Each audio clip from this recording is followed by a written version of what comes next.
Stories that reflect the world we want to see. New myths for today, uncovered narratives, reflected on our stages, behind the curtain, and in our audience. Discover art that provokes and entertainment that empowers. Art that connects generations, cultures, and zip codes. Art that is a yes in the face of 1,000 no's. Experience stories that remind us who we are and could be and why it matters. We're not the same city that we were before. This is a Boston where everyone not only finds a seat in the theater, but their reflection on the stage. Welcome to ArtsEmerson. Welcome home.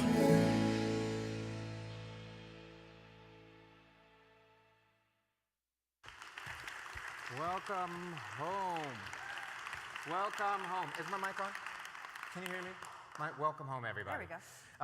It's wonderful to see you this evening for our 2022-2023 season preview for ArtsEmerson.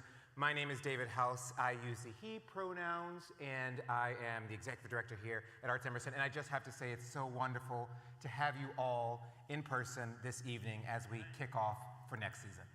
Yeah. And good evening, everyone. I'm Ronnie Pinoy. I use the She series, She, Her, Hers, and I'm the Director of Artistic Programming at ArtsEmerson. So I just want to begin by saying that we're so excited to have all of you here this evening, especially those of you on the live stream. I think I'm waving towards where the camera is. Hello. You know, we have a whole evening tonight to share what we're going to be doing for the coming season, which I could not be more excited to do. And before we do, I just want to take a moment to offer a land acknowledgement.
strategies so that we are in better and right relationship with the land and the traditional custodians of these lands. And we thank you, our ArtsEmerson community, for joining us and also for holding us accountable to that journey. Absolutely. And a deep thanks from me to Siobhan as well. Before we continue into the season, we also want to take a moment to thank all of you, hello, for your incredible support over the past year. Through uncertainty and a great many emails about COVID protocols, we were able to host 3 digital theater pieces, 7 in-person shows, virtual and live film screenings, play reading book clubs, Welcome to Boston's, and much more. It's been no small task, and we don't take lightly how many of you showed up, and thank you for showing up tonight. David and I also want to take this moment to thank our staff, especially those that have really been on the front lines this past year for our theater, our production, box office, guest experience, and more. The events I just listed are just a fraction of what goes on in our beautiful spaces, so I really just want to take a moment to give them a round of applause for their work. Thank you.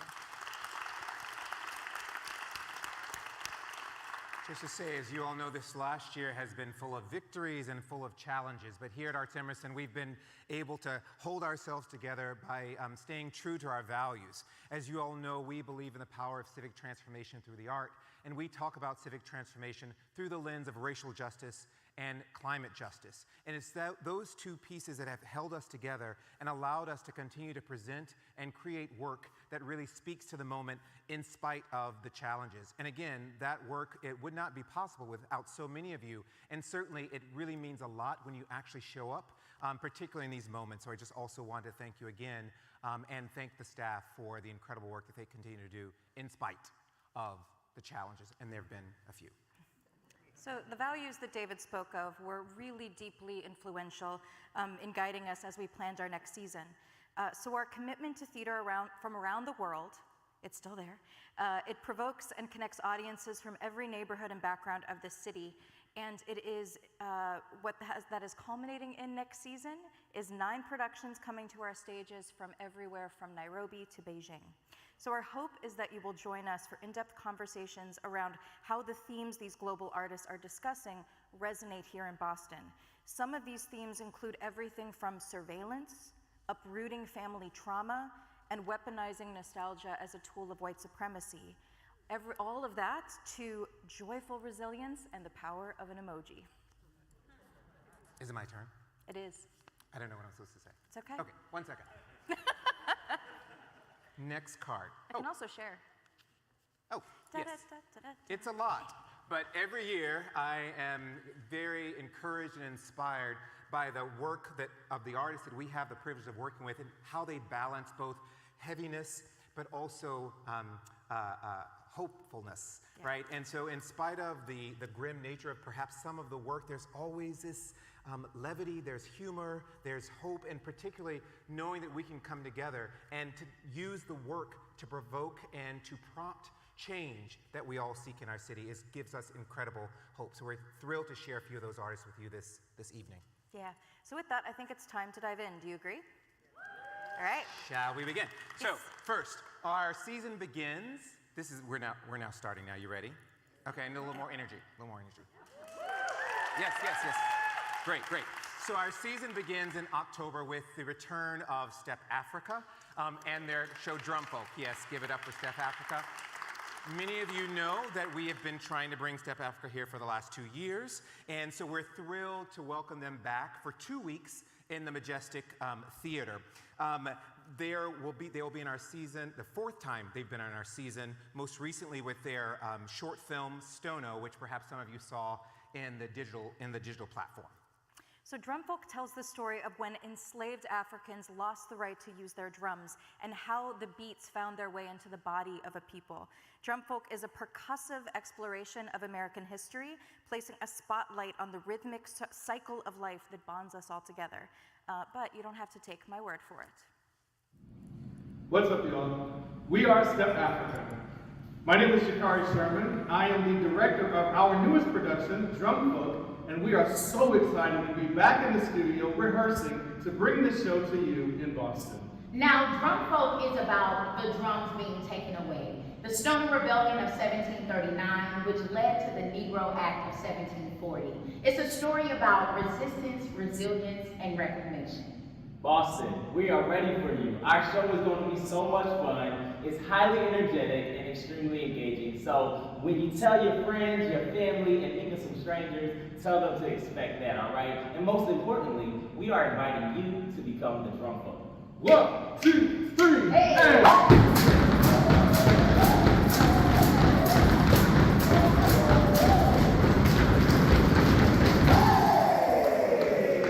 Alright, so don't forget to get your tickets to Drum Folk. See you soon, Boston. Yeah!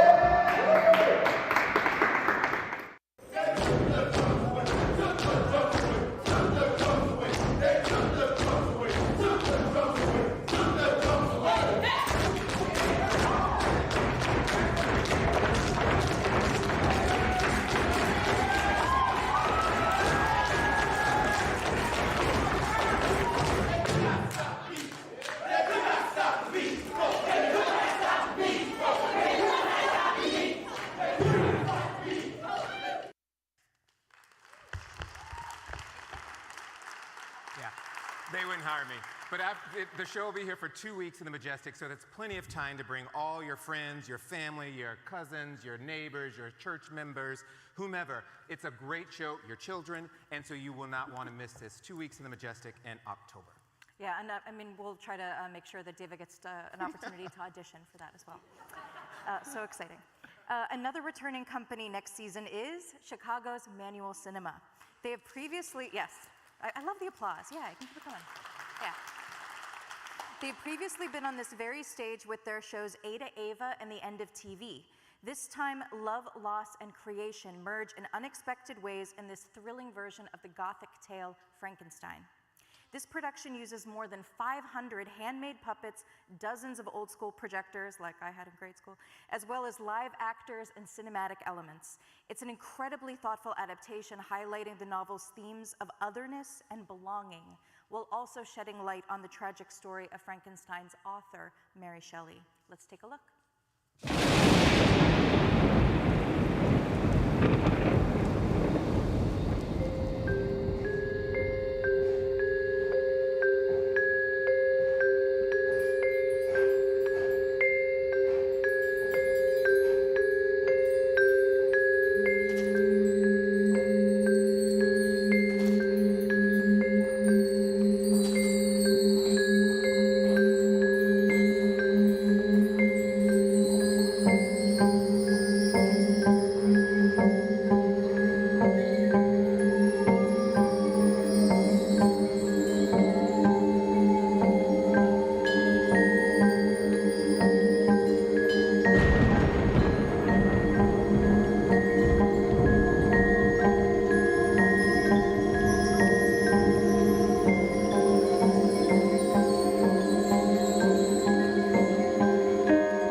Frankenstein in February, and also on this stage next season will be a virtuosic performance by Cherokee actor and activist Delana Studi. And So We Walked illuminates Delena's sort of reckoning of her family's story around the Trail of Tears, one of the dark spots in our American history.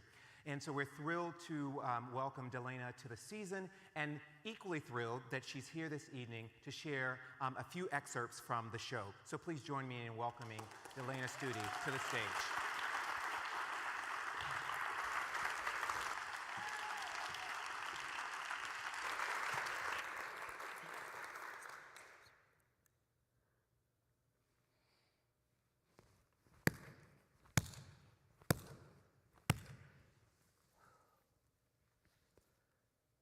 Gather round. You're about to hear a story, not just any story. There are stories that really happened, stories that we tell ourselves to get through the day, and stories that we know to be true somewhere deep in our bones. This story is all of those, jumbled into one. Now think of the stories that were told as children. So many of them have a curse to overcome, don't they? You know, fairy tales, where a princess falls under a terrible curse, only to be rescued by the handsome prince who slays the monster.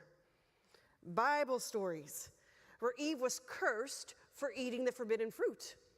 Even my people, the Cherokee, have stories like Spearfinger, a shape-shifting woman cursed by her insatiable hunger. And every great story has truth in it. And the truth demands to be told. And a true story is dangerous. Because even if you are the best storyteller, you can't outrun the truth. It will find you. And you will know when it has, because there will be signs. This is my story, and how it was written in blood. You know what question I get all the time? How much Indian are you? Okay, there is not enough time in this show to unpack that question in all its privilege. But genetically, I'm half. But in my tribal community, I'm just Cherokee. For thousands of years, we Cherokee were one nation, and we defined our ancestry through our mother's clans. And that was enough. And then the removal happened, and our people were ripped apart. Now, most of us were forcibly removed to Indian Territory, aka Oklahoma. And it was then that the US government redefined who could be Cherokee based on whether we signed something called the Dawes Rolls, which is a US government registry aptly named after the white guy who drafted it, Henry Dawes. Now, here's how it worked. It's based on ancestry and geography.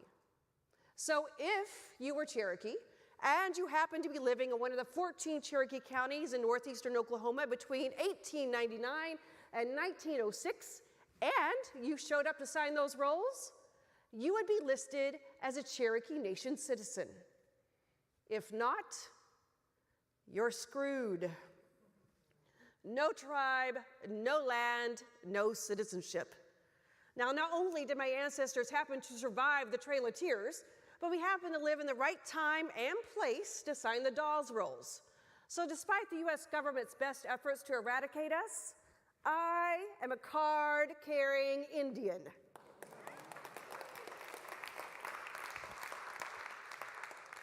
But there has to be more to our story than this card. My first day on the road. My dad arrives in 2 days, so until then it's just me and our documentarian, Jesse. And we are in a donated SUV, and it's packed with suitcases, supplies, and camera equipment. Entering the Quala boundary? Wow, boss. So this is Cherokee, land of your people. Not exactly, Jesse. Quala boundary is home to the Eastern Band of Cherokee Indians here in North Carolina. I'm Cherokee Nation from Oklahoma. There's also the United Kituwa Band. They're also from Oklahoma. I mean, we're all Cherokee, the same, but different. But this is where we began. It's kind of like Mecca. And just then, the casino looms into sight, towering over the trees. Okay, not the image I want Jesse to associate with the word Mecca, but it is what it is. We are driving to the remote community of Snowbird to meet with our Eastern Band cultural liaison, TJ Holland. And as we drive along the mountainous roads, I'm reminded of the land outside of Tahlequah, the part of Oklahoma known as the Cherokee Nation. Same, but different. We park. Jesse gets the camera equipment, and TJ leads us on this narrow dirt road. Now, this road was once an old Cherokee trading trail. Now, before the removal, the U.S. government widened it so their buckboard wagons could pass through here. Now, over there, straight up that mountain, is the trail your family walked. This is where our people were torn from each other. Now, what you're looking at is a scar. Now, when twins are conjoined, that might be able to separate them, and both kids might turn out to be happy and healthy, but there's always going to be that reminder that they were once together. We were once the great Cherokee Nation, and now we're divided. Now, the Trail of Tears is not the Eastern Band story. We didn't leave. This trail is your story. And then with a prayer and an offering, TJ gives me a handful of red dirt, and he takes my hand. Welcome home. Now, before America was America, we Cherokee were considered a world power. No, we negotiated trade and treaties with England's King George I and King George III.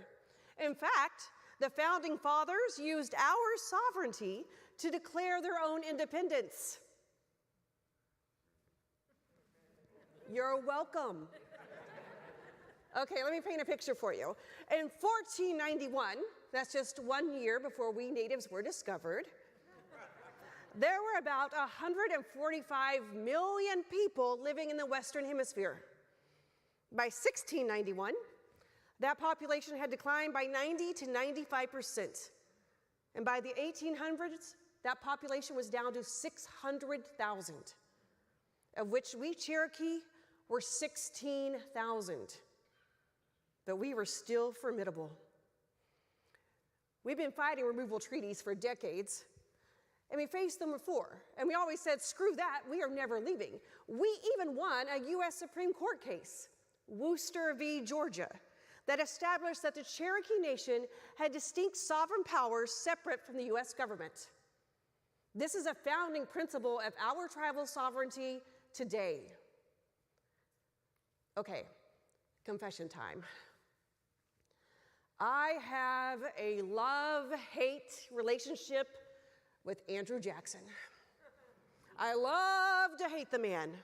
No, I grew up defacing $20 bills, my father's hand guiding mine as he wrote the words Indian killer and America's Hitler over Andrew Jackson's face. The beautiful golden fields that lead up to his magnificent home, the Hermitage in Nashville, Tennessee, they were Cherokee lands for thousands of years. And now they're a shrine to the man who made us leave all that we love behind. I mean, here, Andrew Jackson is portrayed as a war hero who pulled himself up from his bootstraps to become president of the United States. There's no mention of Junaluska, the Cherokee warrior who saved his life at the Battle of Horseshoe Bend. At the time, Jackson was so grateful that he promised that there would always be friendship between us. But as soon as Jackson became president, he signed the Indian Removal Act, ignoring Worcester v. Georgia. That's that Supreme Court case I mentioned. You see, that ruling should have protected us. But President Jackson refused to enforce a US Supreme Court decision, leading the way for our homes to be overrun by land-hungry miners and farmers. Here, on land that once belonged to the Cherokee, the colonizers tell their version of our history. On a wall where visitors are encouraged to leave a comment, I write, "Why is there no mention of Andrew Jackson's role in the Cherokee people's removal and near genocide?" My father nods his head in approval. For 175 years, they tried to keep us quiet, but our ancestors won't let us. We leave the Hermitage, and we take the back roads to Cleveland, Tennessee, where we find a rustic log cabin that belonged to a Cherokee man named Takashka. Now, Takashka was one of our representatives in Washington, and he helped write the Cherokee Constitution. But those good deeds did not save him from the removal. And it feels like we walked in on a family who mysteriously disappeared while having dinner, which is basically what happened when the US Army arrived at their door and demanded that they leave. On the wall is a framed obituary of Takashka, who was forced to lead the first detachment of the Trail of Tears. Tukushka left with 729 Cherokees under his command in August and arrived 5 months later in Oklahoma with 654. See, these aren't just dates and numbers to me. This history is real and my body knows it. And no, I wasn't on the trail back then, but I am on the trail now. And my poor dad, he would never have known the magnitude of our loss if I hadn't have brought him. Hey, Lena, look at this handle and this blade. Now, we use this to scrape the flesh from the hide so we can cure it properly. And this is for grinding meal, cornmeal, acorn meal. And then my father sits down at Tukushka's table, and he gives us a tutorial on the finer points of grinding meal. And I marvel at the quality and the quantity of my father's speech. And then just as quickly, he falls quiet, and he stares out the old windows. Rays of sunshine create prisms of light that dance through the old window panes. Let's go out on the front porch. And I follow my father's slow, lopsided gait outside, and we watch as the sun lights up the golden fields across the way. So this is why he built his cabin here. Look at that view. We do, and it is magnificent. We follow in Tukushka's footsteps all the way to Fort Cass, Tennessee, where thousands of Cherokees were interned. The director of the Heritage Center, a white woman named Dorthine, shows us a map. Now, Fort Cass was all open land. There were no walls, no fences, and by the extent of the territory, well, a fence would not have been feasible. So Fort Cass was not a fort in the conventional sense of the word. Now, we prefer the term immigration depot. And by 1838, our depot had over 4,500 Cherokee immigrants. Immigrants. Prisoners. Call them what they were, please. Now, you see these little red circles? Now, each represent an encampment of Cherokee prisoners. And you will notice that they are all by water because that's the humane thing to do. They didn't want to keep them here long, but there was an unexpected drought that year, and they decided to try to wait out the hot, dry summer. Now, people don't realize that most of the deaths didn't happen on the trail. They happened here at these immigration depots. Well, no kidding. When you keep people pinned together on limited rations and living space, shit happens. Like whooping cough and dysentery and various other poxes, and not just here, but at the other concentration camps. Forgive me. Immigration depots, like Fort Payne and Ross's Landing, and where my family was held, Fort Butler. I mean, thousands died before they even began the trail, and yet somehow my family survived. And I can feel all the veins in my body extend down into the earth. Instead of water and nourishment, my roots absorb blood from the soil, and I am overcome with memories, heartache, suffering, despair, and it circulates through me like a fire. The blood remembers. Wado, thank you.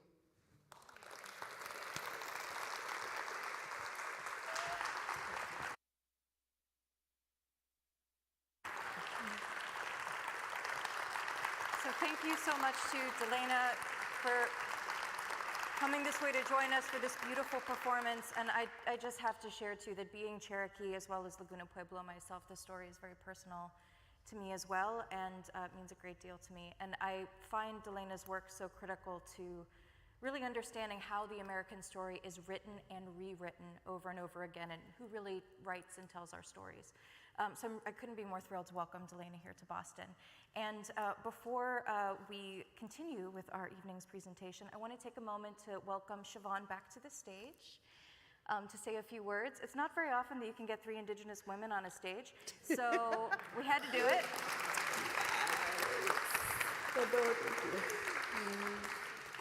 Juanina Khan, I just wanted to present a little gift to you, to welcome you here, to say thank you for sharing your stories, and for the deep listening that it takes to bring these stories to this forum. We're here, we hear you and support you and welcome you. Kunipion, katapaton te mawanamu. Thank you.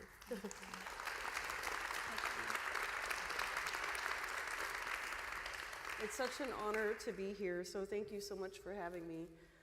We Cherokee have a word that I love sharing. It's called Gadugi. And Gadugi is the coming together of a people to celebrate, support, and promote each other. And so I try to do everything with this show in the spirit of Gadugi.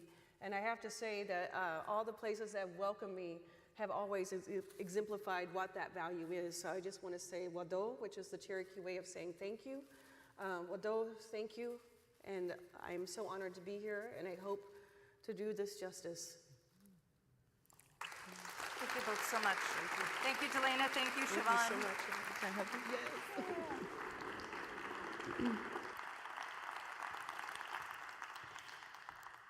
Of course, I'm very much looking forward to welcoming back Delena to our stage in April of 2023. And then I think it's back to you. All right, thank you. Thank you, Delena. So when the French auteur, I just like saying that word, when the French auteur, Raphael Boitel, presented or premiered her extraordinary work, When Angels Fall, here in Boston, 2019, it was a word-of-mouth sensation. The audience was stunned. Their mouths were dropped at her beautiful storytelling, her real use of light to really talk about a dark place in the world, but through this glorious sort of experience. And so Raphael returns to Boston with a new vision as she explores the human psyche. And she, along with her collaborators, continue to innovate in the space between sort of circus and dance theater, and to really think about how to tell those stories, and in this case, telling stories about the unspoken dynamics in the power dynamics in family relations. So we're thrilled to welcome Raphael. I loved the show, so when she said she was doing a new project, we were like, yes, we're here. And so we have a short video to show you to get you excited about what's coming from Raphael Boitel.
time I see that trailer, I get excited all over again.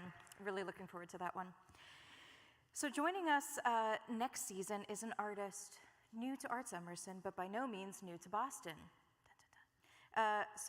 Zimbabwe-born choreographer Nora Chipamire has delighted and challenged Bostonians at the ICA with her performance style that blends music, text, dance, and the audience itself into truly unique experiences. Her new piece, Nahanda, offers a legal and philosophical defense for the first heroes of Zimbabwe's liberation struggle. The libretto is based on the famous court case, The Queen versus Nahanda, between two sovereigns, Nahanda, Mondoro lion spirit, and Queen Victoria, whose long and glorified reign witnessed the rise and extension of the British Empire across the world. The performance is designed to investigate the process of lawmaking and its crucial role in the European colonial project. Nora very much wished that she could be with us in person this evening, but she's fancy and she's in Paris, and as you'll see from this next video, actively working with her team to put together her next project. So let's hear from Nora. Hello, hello, hello, ArtsEmerson community and the Boston public at large. My name is Nora Chipamire. I am thrilled to be returning to the Boston art area, and it's the first time for me and my team at ArtsEmerson. So very excited for this new adventure with a work called Nahanda. It is an opera. It is a super immersive work. It is after questions of justice and power and the whole decoloniality of what we're all trying to do. I look forward to being there. I'm excited to be returning to Boston again, and see you soon. Thank you. Perhaps some of you experienced Nora's work at the ICA. She has spent some time here in Boston, but again, as she mentioned, the first time at ArtsEmerson. But if you know the work, it's deeply rigorous. It's actually quite visceral. You experience in the body, and to experience Nora's work it's almost like the electrical charge of a political rally, the power of a ritual, and the unapologetic voice of a visionary. And so you have to be in person to experience this incredible work and to feel the energy, which we can actually feel coming off the screen from Paris, just through the screen. So she'll be here with us, and we can't wait to welcome Nora back to Boston. Yeah, very excited to welcome Nora. And speaking of meaningful experiences, let's pause for a moment from the theater on stage and talk about the work that we make in collaboration with you all.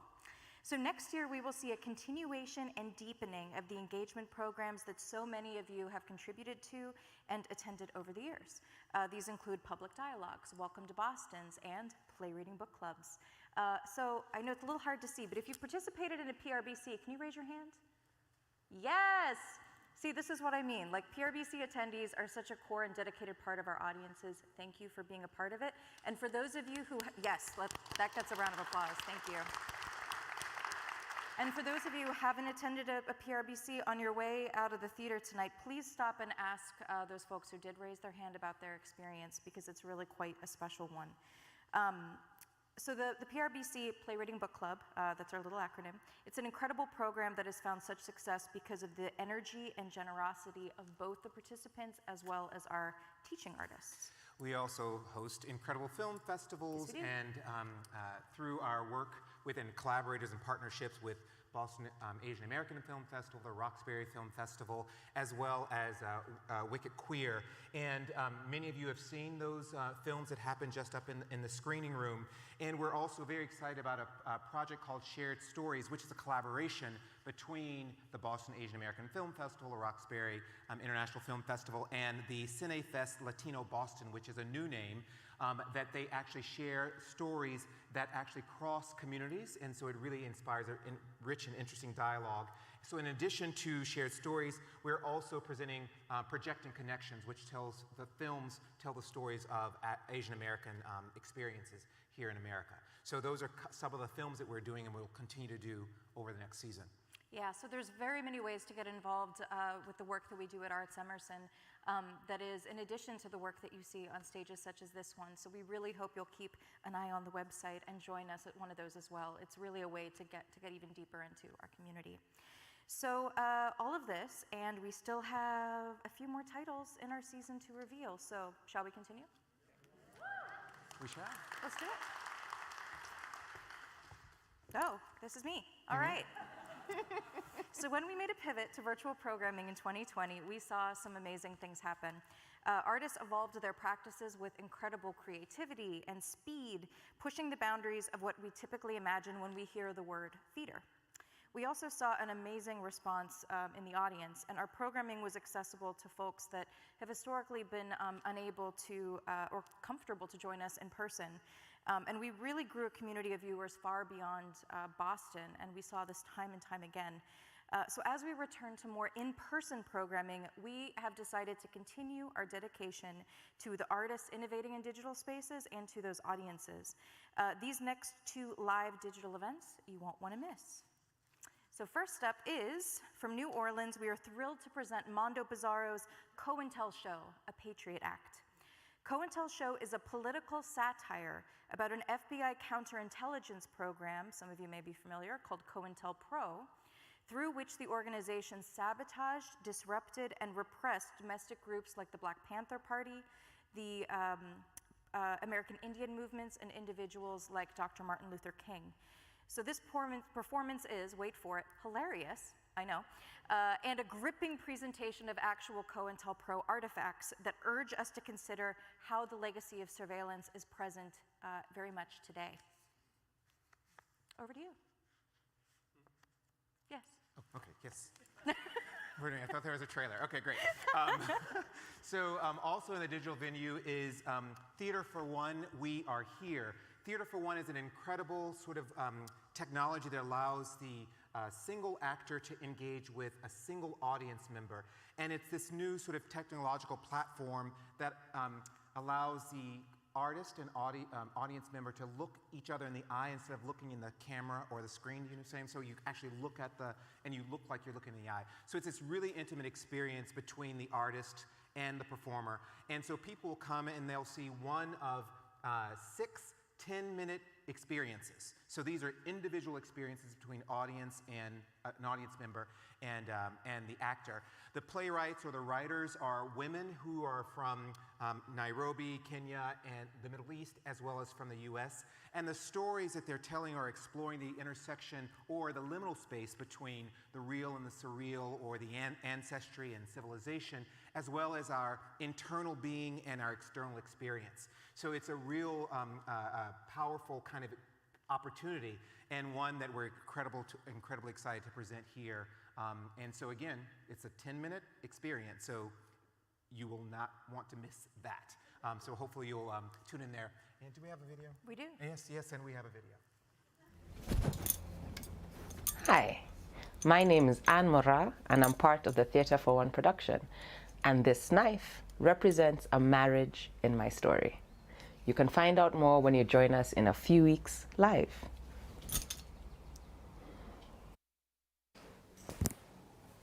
Hi, my name is Alea Kassam, and I'm in the Theater for One production.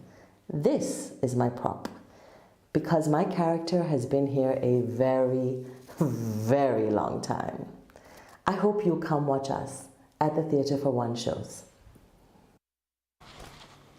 Hello, my name is Mobi, and I'm part of the Theater for One production in Nairobi.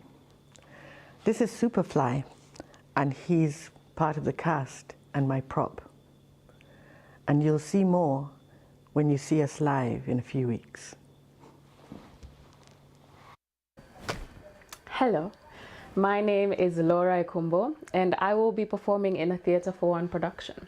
This prop is important to my character because she loves music, and you will find out more about that when you come and watch the show. Hello, my name is Sitao Namwalye, and I'm part of the Theater for One Nairobi edition. This is my prop.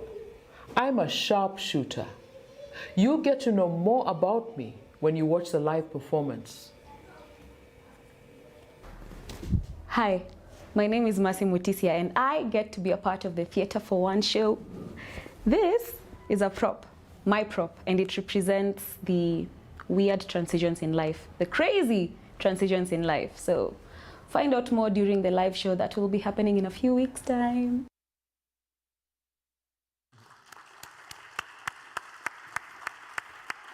All right, so to recap, COINTEL show, Theater for One, digital, and now we're back to in-person programming. You're with me?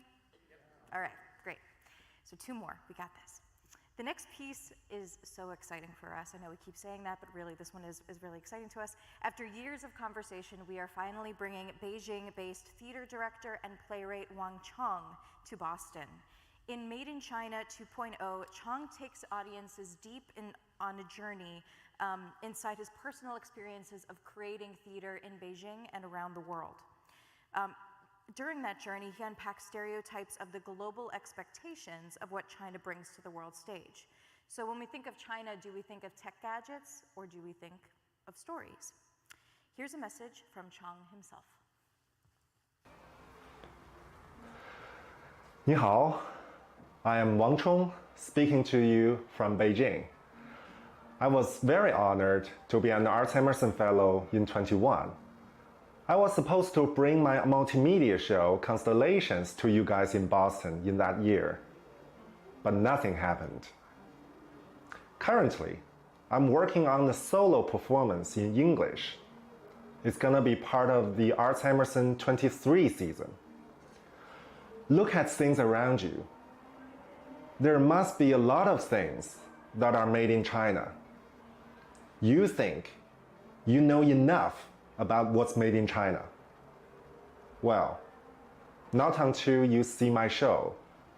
It's called Made in China 2.0. I will see you there.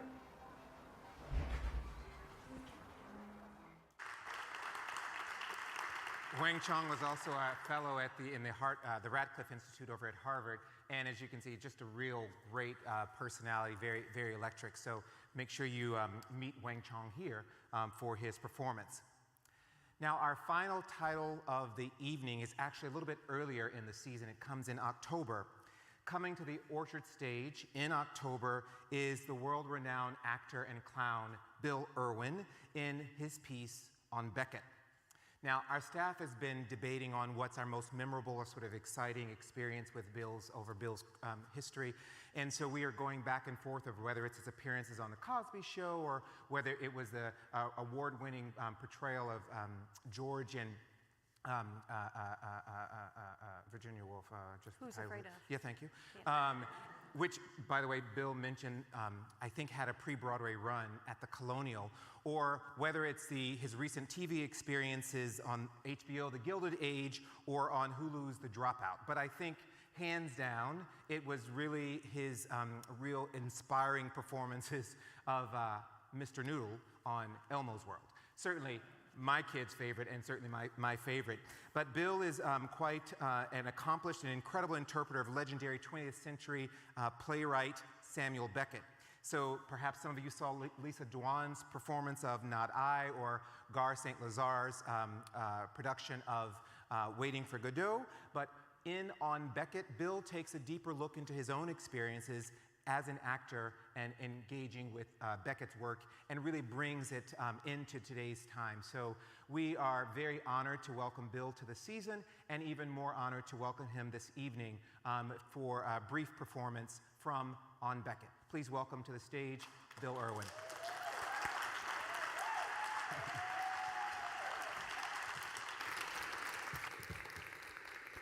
Thank you, Ronnie and David. I have to say, what a zing it is to be part of this parade of works that will be here on the stage. We've been in the wings,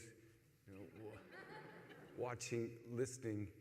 It is so thrilling, and now it is time for me to tell you something about On Beckett, a 90-minute piece which will be on this stage October 26th to 30th. And I think the best way to do that is to begin at the top and give you the introductory experience and then hit some of my favorite points from there. So when you arrive, should you decide to buy tickets in that week, you'll come into this theater to some gorgeous walk-in music.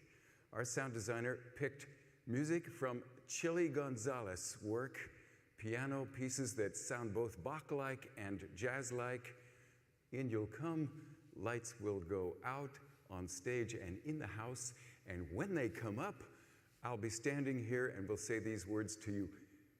Good evening, thank you so much for coming. This is what I propose. I want to share with you some passages from the writings of Samuel Beckett. There is Mr. Beckett, born 1906, died 1989, Nobel laureate, famous Irish writer of famously difficult writings. And in between these passages from Mr. Beckett's work, I want to share with you some thoughts on having lived with this language and spoken it to audiences over many, many years. And so, I am proposing a passage from the writings of Samuel Beckett, some thoughts, Beckett passage thoughts, alternating back and forth until we reach a final passage from Mr. Beckett's writing, after which time these lights will go out. This theater event will be over some 80-odd minutes from now. I say this by way of reassurance. Because you may love this language that you're about to hear, or you may not. But either way, as Irish people sometimes say, we're not here together long. I am not a Samuel Beckett scholar, nor am I a Samuel Beckett biographer. Mine is an actor's relationship with this language, by which I mean the deep knowledge that comes from committing words to memory and speaking them to others. It is a deep kind of knowledge. So we actors like to think. And from it, my knowledge of Samuel Beckett's writing is deep in places. Full disclosure, I have not by a very long way read everything that Mr. Beckett ever wrote, and I'm pretty sure I never will. His is a hugely important writer's voice in my life. I'm drawn to the work, but I'm also pushed away by it. I am repelled. It is love and hate. Not quite the love and hate that Delana Studi talks about toward President Jackson, but there is a deep complexity of my relationship to this writer, about which more as we proceed. I do have my areas within the canon, the plays of Samuel Beckett. The plays are very important to this actor, as are also, by an odd happenstance, a series of short prose pieces titled Texts for Nothing, which Mr. Beckett wrote in 1950, coincidentally, the year of my birth. Just saying. I feel connected to these short pieces. They are a series of 13 short prose pieces to which he gave that odd title, Texts for Nothing, and this writing haunts me. It will not leave me alone, about which more as we proceed. But one more statement of premise and purpose here. Mine is an actor's relationship to this language, but it is also a clown's relationship to this language. The clown traditions, the great traditions of physical comedy, are like a lens through which I view everything. It is just the way I operate. Further disclosure, I am a clown now.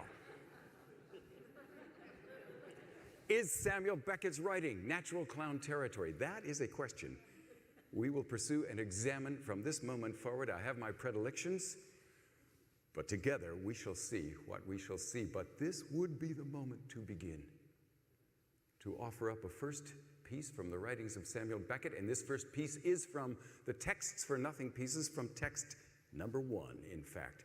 I will just add this bit of headwear, much featured in some of Mr. Beckett's writing, about which more as we proceed. I am a dog owner, too. Here are, as I will say in October, lines from text number 1, from Texts for Nothing. And then this hat goes on and off into the language. This is the way that text begins. It always sends a chill down still after all these years. Suddenly, no, at last, I couldn't anymore. I couldn't go on. Someone said, "You can't stay here." I couldn't stay there, and I couldn't go on. That text proceeds till it becomes rich, moving toward these lines, which, again, still run a chill down my back. I say to the body, "Up with you now." And I can feel it struggling like an old hack foundered in the streets, struggling no more. Struggling again, till it gives up. I say to the head, "Leave it alone. Stay quiet." It stops breathing, then pants on, worse than ever. I should turn away from it all, away from the body, away from the head. Let them work it out between them. Let them cease. Ah, no, I can't. It's I would have to cease. Ah, yes. We seem to be more than one, gathered together for life. That theme gets picked up some lines later when he says,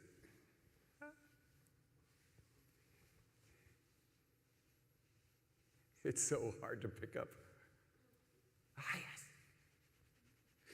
Always muttering, my company, always muttering to lull me and keep me company, and all ears always, all ears for the old stories, as when my father took me on his knee and read me the one about Joe Breen, the son of a lighthouse keeper, evening after evening, all the long winter through, a tale. It was a tale for children.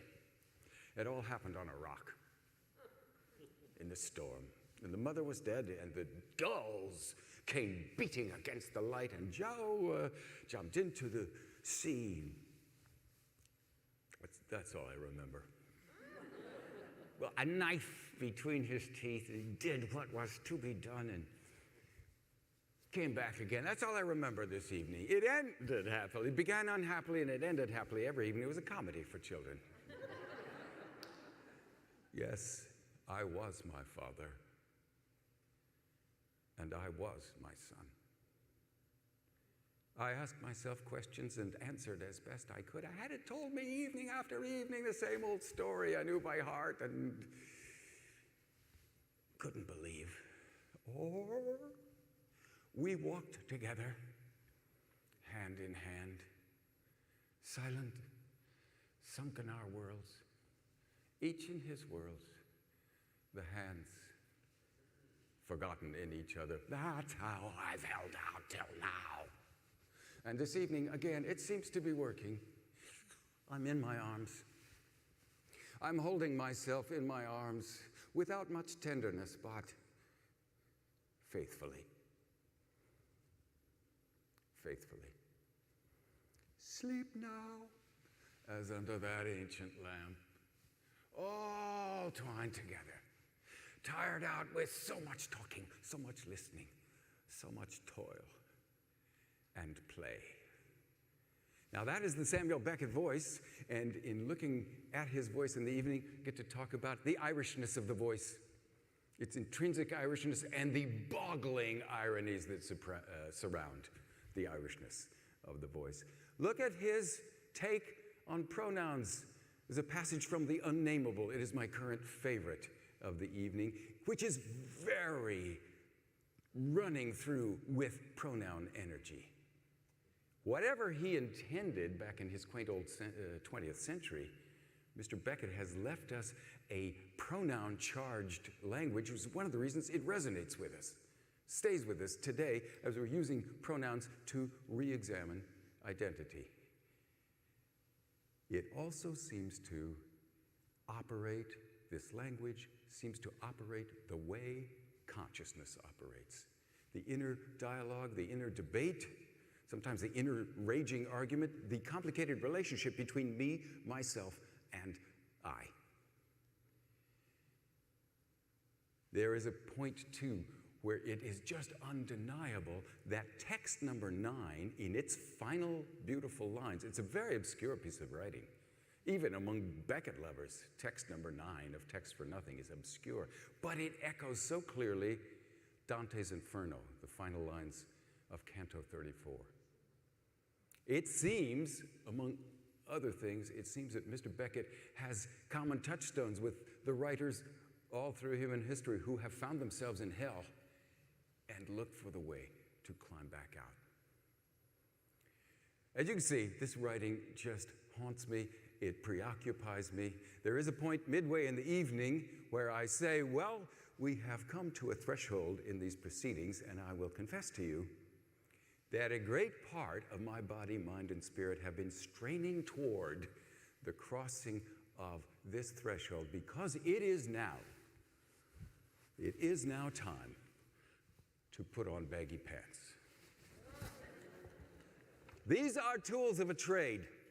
That's what they are. But they are also, if it's not too highfalutin to say, they are for me the crossing of a threshold. It's a psychic threshold, it's a visual threshold. They change what you see, the silhouette, big time. But they change also within me just the way I think and move once these trousers go on.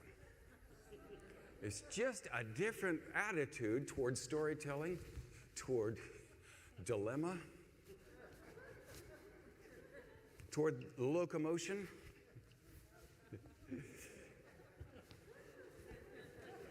Toward the way the body relates to itself.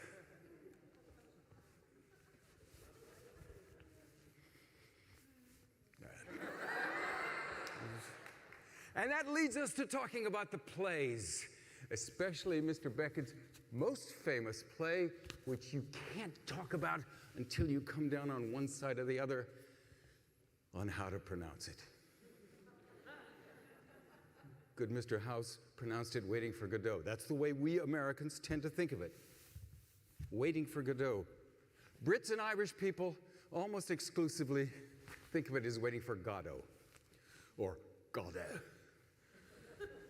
And we sound equally ridiculous to each other. To the British or Irish ear, Waiting for Godot sounds provincial, it sounds just lame. English director said to me once, are you trying to be French? I don't understand. To make the case to the American ear, Waiting for Godot sounds stilted. It sounds rhythmically wrong. And it sounds too nail on the head. Too literal. It's like a play about waiting for God. Oh. And we are very far apart on this. It's a huge theatrical controversy. And it is not a small question because this character's name is said constantly throughout the piece. This is a play I have lived within a lot and think about all the time, and I have many thoughts upon it and its language, including the language of its hats. October for that.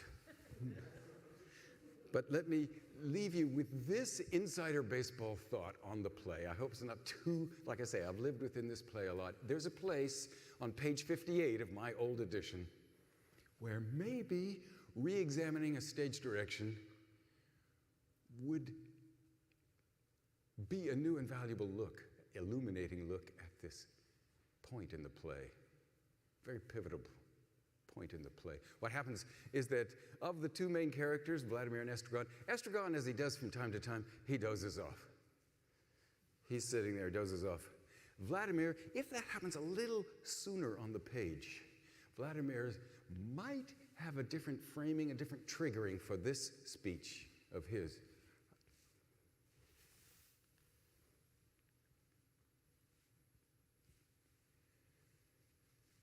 Was I sleeping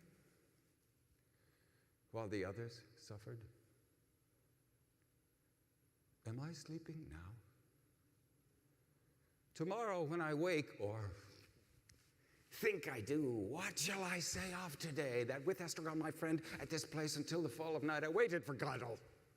That pothole passed with his carrier, that he spoke to us, probably, but in all that, what truth will there be? He'll know nothing. He'll tell me about the blows he received, and I'll give him a carrot. Astride of a grave and a difficult birth. Down in the hole, lingeringly, the gravedigger puts on the forceps. We have time to grow old The air is full of our cries. But habit is a great deadener. At me too, someone is looking. Of me too, someone is saying, he's sleeping, he knows nothing. Let him sleep on. I can't go on. What have I said? And then the most potent stage direction any playwright will ever give an actor, he goes feverishly to and fro. Halting finally left, and then you know what the playwright does? After a whole first act one, and now again act two, a whole act of watching grown men, usually older men, a boy appears. It's youth and age. As you can tell, this writing just haunts me. I have many things I'd love to share with you about it. Cannot wait to be here in October to be part of this season with Delana Studi, with these other artists. October 26th, we begin here. Thank you so much.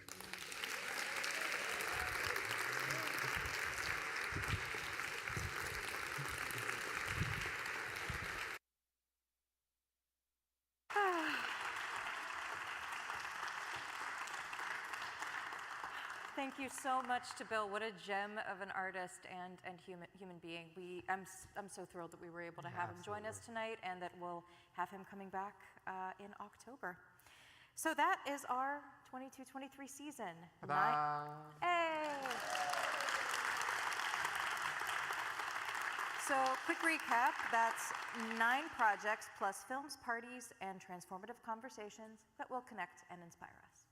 And I just want to give it up. This is, as you know, Ronnie's first season that she's had her finger on. I think it's quite impressive. So congratulations, Ronnie. Oh, thank you. It's been a spectacular evening and made more so because you are all here. You are online somewhere in the world.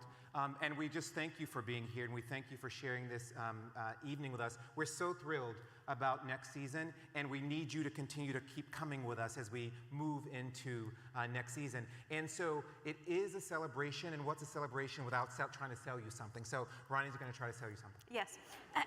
So for those of you ready to go, the box office in the lobby is ready to answer any questions you may have, and they just turned on, I think I can hear it, ticketing for season packages at this very moment. If you listen closely, you might hear it. So they could help you get a full season package, which saves you 35%, or a 4-show choose your own package, and those start at just $99. Can you tell I had a former life in telemarketing? Any way you choose to go on this journey with us, we just know you're going to have a fantastic time and be moved by these incredible shows and artists that we're bringing to Boston. Yeah. So as we close, I invite you to stop by the box office, but also make sure you stop by and see an usher. We have a little baggie for you with some souvenirs, some ArtsEmerson swag, and of course there is a sheet of paper that tells you about all the pricing and the packages that you can purchase your tickets for next season. I will say in closing that, you know, the stories that we tell about ourselves reveal who we are and who we want to be. And so the artists that you're seeing that come on our stages here at ArtsEmerson are revealing who they want to be in their own voices. And so it gives us no greater privilege to create space to partner with them in bringing these stories into our community, because we know here that civic transformation around race and climate justice are two of the things that we value, and we hope that speaks to you and hope the work provokes conversation to help you open your mind, make connections that you may not have connected. So again, buy your tickets. And then finally, I just want to say thank you for being here. You are beautiful. You are ArtsEmerson, and I welcome you home. Have a wonderful evening, and we hope to see you in the lobby. Thank you. Good night.